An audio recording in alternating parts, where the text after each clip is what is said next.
Good evening.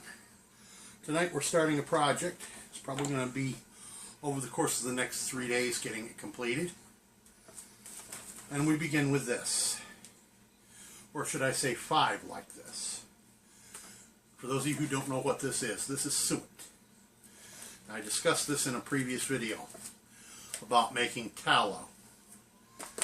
This is what I was talking about. This is not muscle fat like what David was using. This is very hard, flaky fat. And I'm going to render this, and I'm going to add some other stuff to it, and we're going to make some fixing wax. So stick with me, and we'll show you. First I'm going to get this all busted up and get it started rendering. That's going to take all night. I'll bring you back tomorrow when we have rendered tallow, and I'll show you the next stage in the process. Okay, I decided to bring you back and show you this part of it. This is what we want to end up with before we start rendering. Just little itty bitty chunks. What we're trying to eliminate is this right here, the very fine membrane-ish connective tissue. We want to get as much of that out as we can. It's going to make our tasks later easier to get it out now. This stuff is really hard. It breaks off in chunks like that. And then, see here, the connective tissue inside it? That's what we're trying to eliminate. Okay? We want to get as much of that out as we can. It'll help us to know when we've got a thorough rendering done later. Stuff is almost as hard as beeswax. Well, actually, it's a little harder than beeswax. It's probably almost as hard as, there, see, this is the connective tissue here that I'm talking about. It runs all through the suet.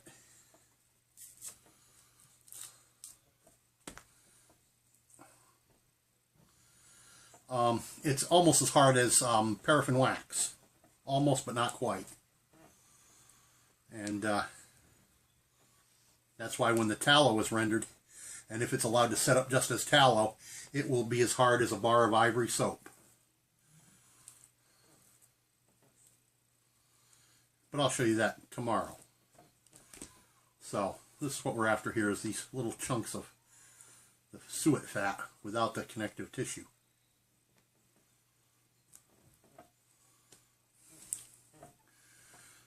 See, if I were to just take a knife and chop this up into chunks, that connective tissue will cause the whole mass to congeal into one solid lump in the thing, and it's a pain to deal with.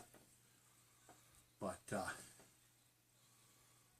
by taking out as much of it as we can, now I'm not going to get every speck of it, but a goodly chunk of it, goodly share of it.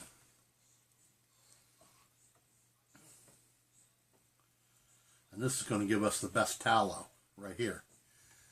Now, I see a lot of people, they render muscle fat from lots of critters, including beef and veal and lamb and mutton, or whatever you want to call it. That's just animal grease. That's not. You might as well just as well use lard. It's not tallow.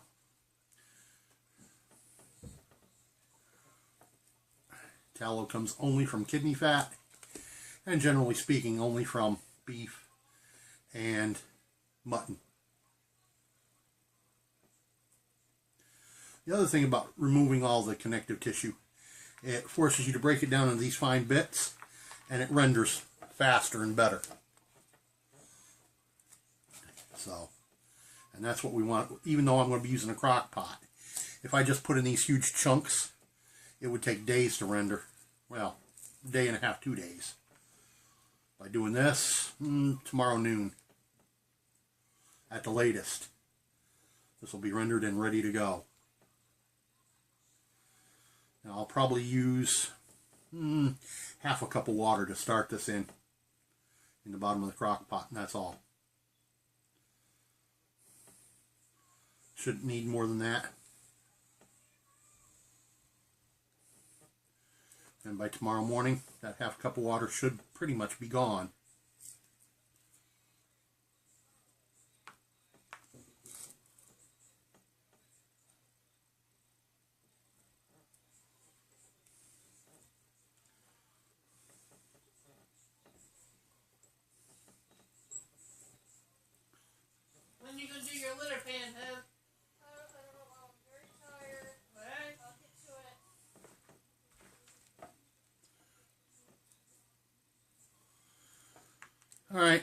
well, I'm going to let you go, and I'll bring you back when I have more for you to see. Probably tomorrow. Look at all that connective tissue. Though this is pretty good suet, not much connective tissue in it. But, okay, let me show you this. See how dark, how off color this is along here? That's where the suet touches meat and blood vessels. That's what that is, blood vessels. We want to get rid of those. What we want is just this really white fat, like this, without the blood vessels, without the silver skin or connective tissue. So we want to pull it away very carefully, because we don't want any of that other stuff in the fat.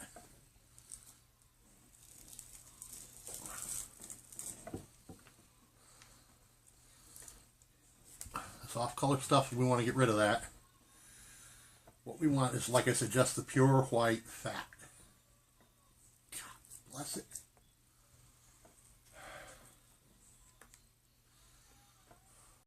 Okay.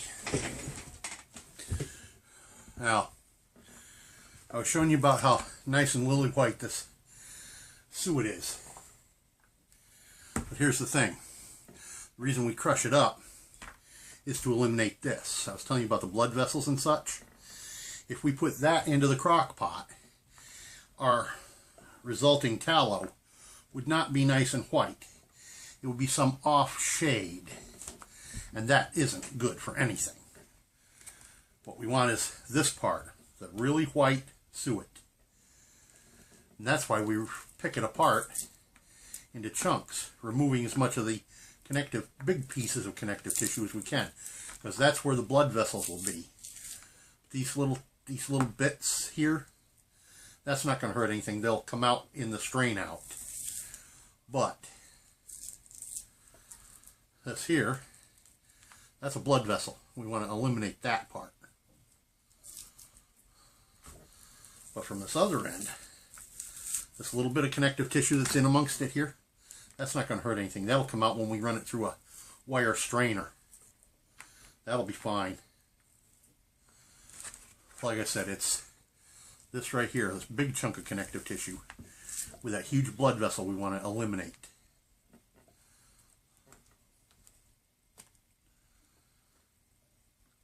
God bless it. Stuff is hard like a rock.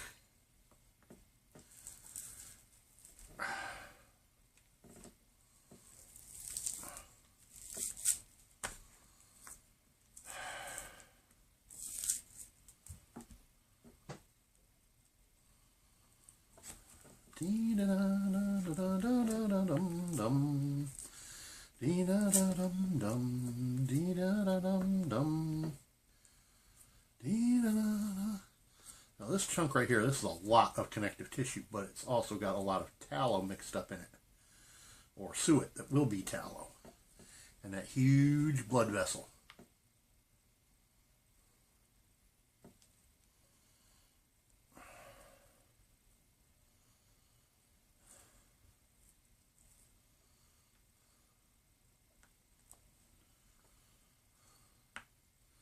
Now I have picked just short of 5 pounds. Well, when I finish this chunk, that'll be like 0.2 of a pound short of 5.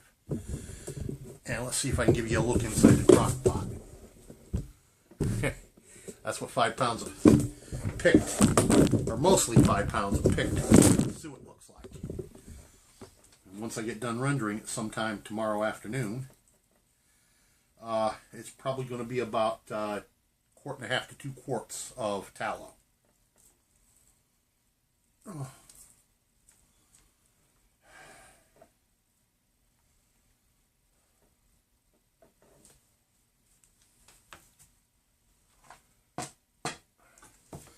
So I'll bring you back once it's rendered tomorrow sometime. See, here's the thing. Once rendered, the liquid tallow can be poured off into a glass jar, and it's shelf stable for a long time, several years, and it's still usable. Whereas muscle fat grease Has to be refrigerated. It's only good for a couple of weeks. But what is rendered from this is shelf stable at room temperature and is shelf stable for years. And that's the whole point of this exercise.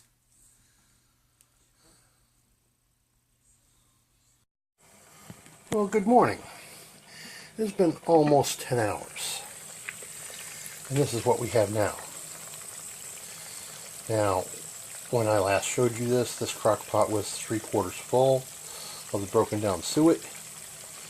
It's roughly about 1/4 full now. It's not quite done yet, but it's getting there. And that's what we want to see right there. Working on it.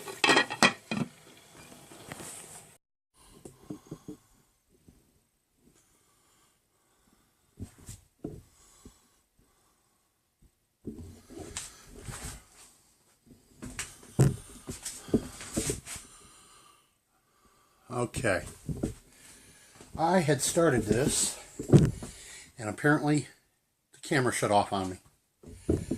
I have drained my suet. This is what's left out of 5 pounds of solid suet. That's what's left of the solids. Here's the precious tallow that we were after. You only missed me straining it out and squeezing the solids. That's all you've missed. Now here's what I'm going to do. Until I'm ready to use this, I'm going to simply ladle this in here. I have several of these foil pans, and this is how I'm going to let it solidify into almost as hard as bars of soap for storage. Once it has solidified and been cut into bars, I'll simply wrap it in wax paper, and it is shelf stable as such at room temperature. Now that's how it's done. That's to make tallow.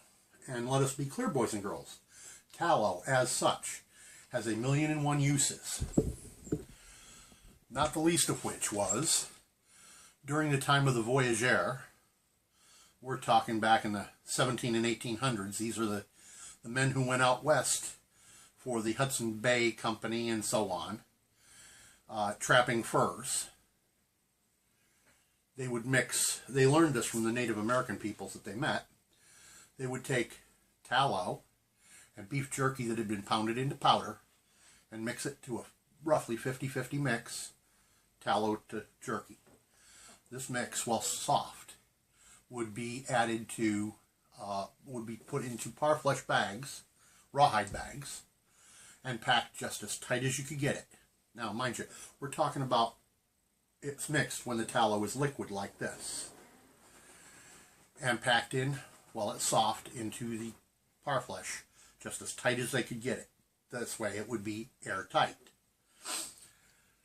And packed as such in parfleche as much as 50 pounds each. Those bricks of tallow, bricks of pemmican would last for decades. It was the ultimate survival food. And who did they learn it from? The Native Americans. Now, as I said, tallow has 1,000,001 uses, and we will get into those in another video. Well, here we go, boys and girls. Each one of those foil pans have 7 of that ladle full of tallow in it, and the little container has 2. Now that ladle is half a cup, so that means each one of those pans has 3.5 cups of tallow in it. That's 3, 6, 9, 10 and a half, and that's 1, so that's 11.5 cups of tallow out of 5 pounds, just short of 5 pounds, suet. And we'll let this cool, and I'll bring you back once it's solidified. There we go. There is 3 pans of solidified tallow. Nice and white. That's what we're looking for, boys and girls. Now I will cut this up like bars of soap and wrap it in either wax paper or maybe parchment for storage. Well, my friends, it's been a couple of days since I started this project, and so now I'm going to bring you in for the next step. Let me turn you down here to the tabletop. Now, I showed you my tallow in the pans, like this. This is what the next step looks like. That's one pan of tallow, already processed. So let me show you how we do this. Now this is for storage of the tallow before anything further is done to it. See how nicely that comes out? So, here's what I do. I split the block into 3. And then I turn them, oh, look at this. This tallow didn't turn out as hard as I would have liked. And then we split it 3 the other direction.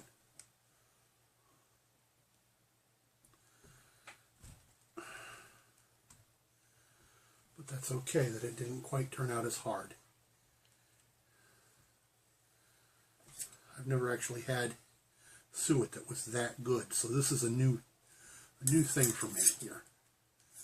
As far as, like I say, I've never seen tallow come out quite as soft as this. I won't say it's terribly soft, it's quite firm. It's kind of like one of the softer soap bars. But that's okay. That's just peachy. Now all that's left, now it's been split into 9 blocks. Just to bring down the wax paper I have pre-torn for this. Drop one on and wrap it up.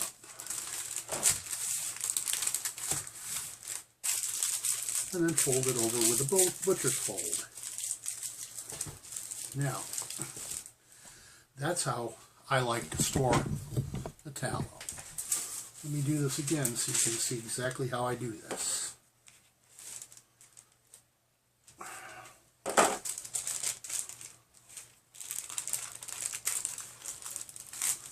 Roll it up, fold it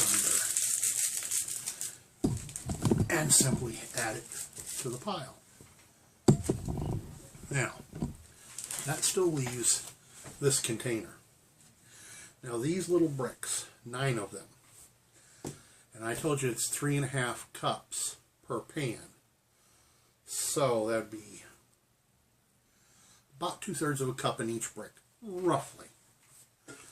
This holds 1 cup. This is going to be used, culinarily speaking, this is for cooking with food.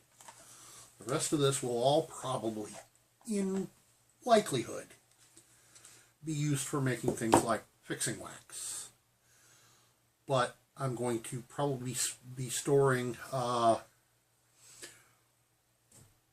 probably all but about 4 of these little squares wrapped in wax paper for future use. I'm only going to be using 4 of these when I go on to the next step for fixing wax. We'll show you that in another video. Boys and girls, isn't this a handsome tin? Well, there's a reason why I'm showing you this very nice tin. I picked it up. No, I didn't pay 99 cents. I paid $0.25 at Salvation Army quite some time ago, and I have used this for the same purpose. I have about 3 of these. Yep, this is how I store my tallow. There you go, boys and girls. Just thought I'd throw this in here at the tail end. Peace out.